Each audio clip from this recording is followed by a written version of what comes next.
My brother Ethan and I were born 6 minutes apart. I came first, screaming and red-faced. He followed, quiet and calm, already knowing how to make an entrance that didn't disturb anyone. For 32 years, people told us we were two halves of the same person. They said twins have a special bond, that we could read each other's minds, that blood was thicker than water. But what they didn't tell me was that sometimes the person who looks most like you is the one who will betray you in ways a stranger never could. Let me tell you what happened to me. It was a Tuesday morning in March when my father's text arrived. I was in my kitchen in suburban Detroit, making oatmeal for my 4-year-old daughter Lily. The air smelled like cinnamon and artificial maple syrup.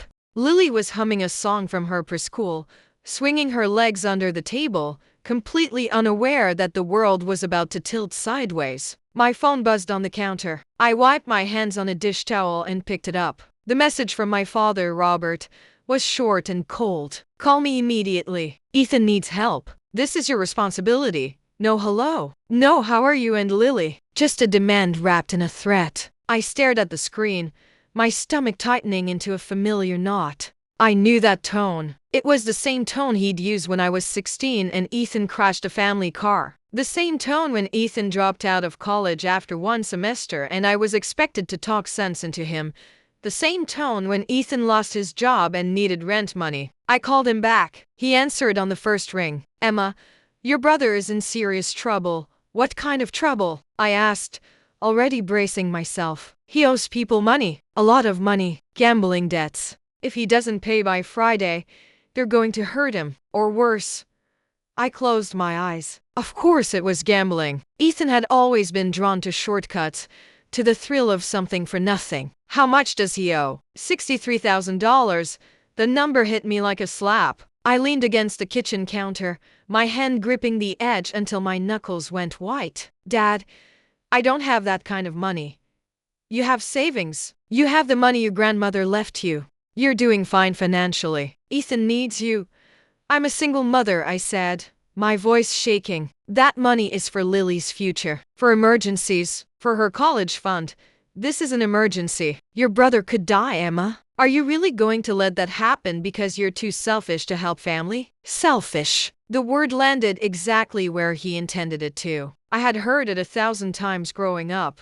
Selfish for wanting to go to college out of state instead of staying home to keep an eye on Ethan. Selfish for not loaning him money when he started his third failed business. Selfish for choosing a career in cybersecurity instead of something that would leave me more available to fix his problems. I need to think about this, I said quietly. You don't have time to think. The deadline is Friday. 3 days, Emma. If you don't help him, his blood is on your hands. He hung up before I could respond. I stood there in my kitchen, staring at the oatmeal growing cold in the pot, listening to Lily sing. My daughter, my responsibility, the one person in this world I was supposed to protect above all others. And my father was asking me to gamble with her future to save my brother from the consequences of his own choices. But it wasn't really asking, was it? It was demanding. It was assuming. It was taking for granted that I would always be the backup plan, the emergency fund, the responsible twin who cleaned up the messes. I sat down at my laptop and opened my banking app. The savings account my grandmother had left me sat there, untouched for 3 years. $58,000. Money I had been saving for Lily's education, for a down payment on a house, for the kind of stability I never had growing up.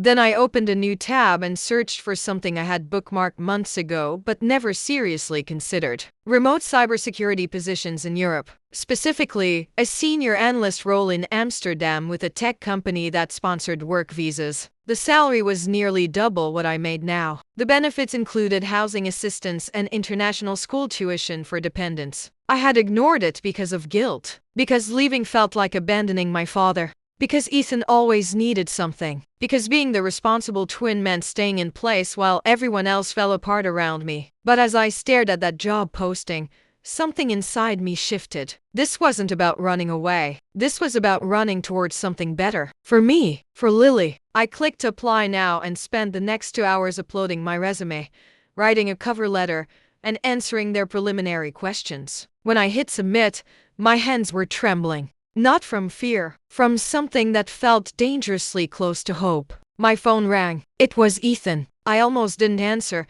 but some stubborn part of me wanted to hear what he had to say for himself. Emma, Dad told me you're thinking about it. Thank you. I know I screwed up, but I swear this is the last time. How many times have you said that? I interrupted. My voice was calm, almost detached. How many times have I bailed you out, Ethan? When you totaled the car, when you got evicted, when you needed money for that business that failed in 3 months. How many times? Silence. Then quietly, I don't know. I do. 17 times. I counted. 17 times over the past 15 years I have given you money, co-signed loans, paid your bills. Do you know how much that adds up to? Emma, I didn't call to argue $94,000. Almost $100,000, Ethan. And you've never paid me back. Not once. You've never even said thank you. That's not fair, he said, his voice rising. Family doesn't keep score like that. You're right, I said. Family doesn't. But I'm not your family anymore. I'm your bank, and I'm closing your account. I hung up. Within an hour, my father was calling. Then Ethan again. Then my Aunt Margaret, who I hadn't spoken to in 2 years. They called and texted and left voicemails, all saying the same thing. I was selfish. I was cruel. I was abandoning my brother when he needed me most. How could I live with myself? I didn't answer any of them. Instead, I did something I'd been too afraid to do for years. I opened my laptop and checked my credit report. What I found made my blood run cold. There were 3 credit cards I had never opened. A car loan for a vehicle I'd never owned. A personal loan from a payday lender I'd never heard of. All of them were in my name. All of them were in collections. And all of them had been opened using my social security number and date of birth. My twin brother's date of birth. I called the fraud department at my bank. The representative, a woman named Sandra, listened patiently as I explained the situation. She pulled up the applications. Each one had been filed online. Each one had been approved using my credit score. Each one listed an address I'd never lived at. Do you know who might have done this? Sandra asked. I thought about Ethan knowing my social security number. About the time he asked to borrow my ID because he lost his. About all the times he'd been in my apartment, with access to my mail, my documents, my life. Yes, I said. I know exactly who did it. Sandra walked me through filing a police report. She froze my credit. She started the process of disputing the fraudulent accounts. And she told me something that changed everything. If these accounts were opened by a family member, you'll need to press charges for identity theft. Otherwise, you'll be liable for the debt. Press charges against my twin brother, against a person my father would call my other half.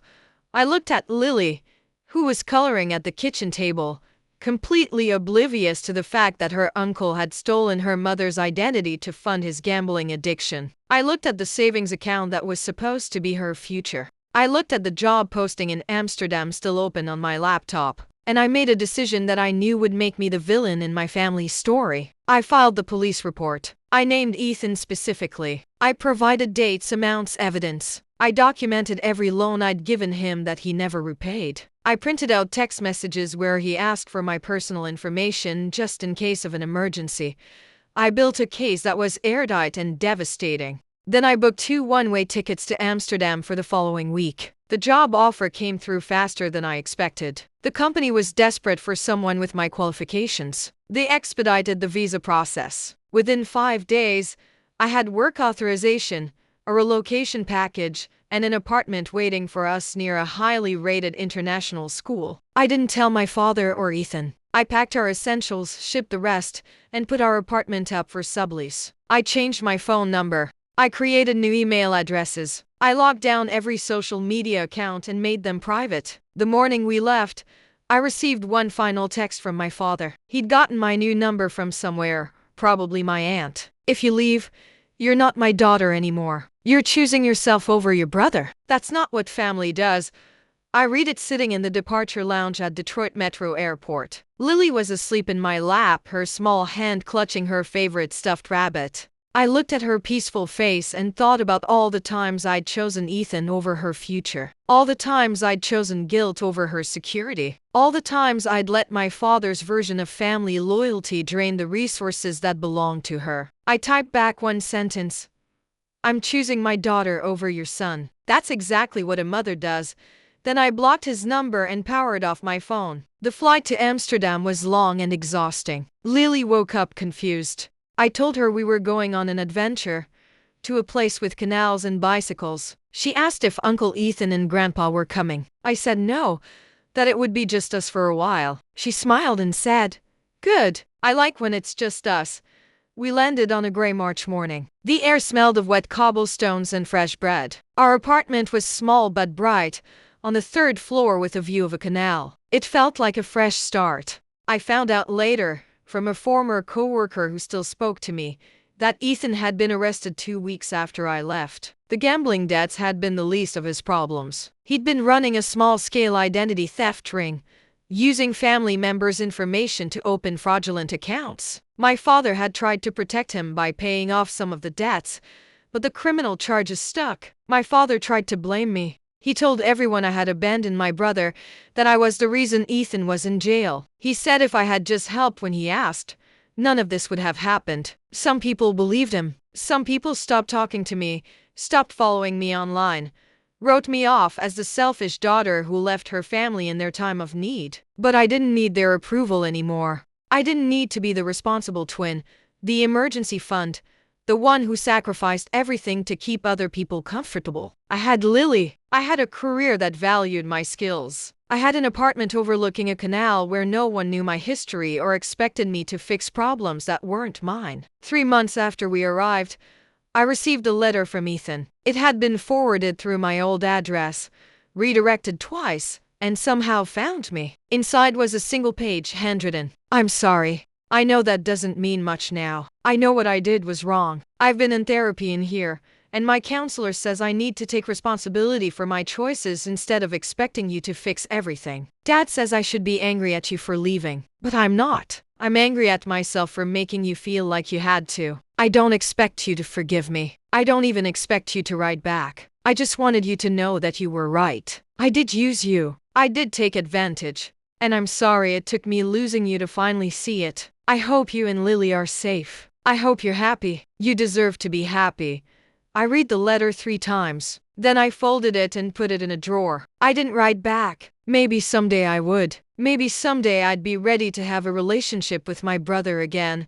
One built on boundaries and honesty instead of obligation and guilt. But not yet. It's been a year now since we left Detroit. Lily is fluent in Dutch and English. She has friends from 6 different countries. She takes ballet lessons and rides her bike to school along the canal. She asks about Grandpa sometimes, but she doesn't ask about Uncle Ethan anymore. I got promoted at work. I have savings again. I'm dating someone, a kind, stable man who thinks it's normal that I have boundaries and that I prioritize my daughter. It's a quiet life, maybe even boring by some standards, but it's mine, and I don't owe anyone an explanation for choosing peace. People ask me sometimes if I miss them. The truth is more complicated than yes or no. I miss the fantasy I carried for 32 years that if I just loved enough, they would finally see me as more than an ATM with a heartbeat. I miss the hope that one day Ethan would change, that my father would be proud of me for something other than my bank account. But I don't miss the reality. I don't miss the phone calls, the guilt, the constant anxiety. I don't miss feeling like I was drowning while everyone else used me as a life raft. Some days I second-guess everything. I wonder if I should have tried one more time. But then I look at Lily. I watch her ride her bike without fear, laugh without worry, grow up without the weight of dysfunction on her shoulders. And I remember why I left. I left so she wouldn't inherit my guilt. So she wouldn't grow up believing that love means endless sacrifice. So she would know that she's allowed to have boundaries, to say no, to protect herself even from people who share her blood. The night before we left, I almost backed out. I almost called my father and told him I'd find a way to get the money. But then I remembered something my grandmother told me before she died. She was the one who left me that inheritance. She pulled me aside at her birthday party and said, "Emma, don't let them make you small. You were born 6 minutes before your brother. Don't let them convince you that you should spend your life cleaning up his messes. Chart your own course." My grandmother knew. She'd watched my father enable Ethan for years. She'd watched me sacrifice and struggle and shrink myself to make room for my brother's chaos. And she left me that money not as an inheritance, but as an escape route, as permission to save myself. So I took it. I used her gift the way she intended, not to rescue Ethan from consequences, but to rescue myself and Lily from a cycle that would have destroyed us both. Looking back now, I don't regret leaving. I don't regret saying no. I don't regret choosing my daughter over my brother's mistakes. My father wanted me to believe that family means endless sacrifice, that love means lighting yourself on fire to keep other people warm. But I've learned something different. I've learned that the people who truly love you don't ask you to destroy yourself to save them. They don't weaponize guilt. They don't treat your resources as their emergency fund. And I've learned that sometimes the most loving thing you can do is let people face the consequences of their choices. Even if those people share your DNA. Even if they share your face. Especially then. If you're in a similar situation, let me tell you something. You are not responsible for fixing other people's lives. You are not selfish for having boundaries. You are not cruel for choosing your child's future over an adult's bad decisions. And you are not wrong for walking away when staying means losing yourself. I named my daughter Lily after the flower that grows in water. It blooms where it's planted, even in difficult conditions. But it needs clean water to survive. If the water becomes toxic, the lily dies or finds a new pond. I found a new pond, and we're finally blooming. Thank you for staying with us until the very end. If you enjoyed the video, please subscribe to the channel, like it, and share it. See you soon.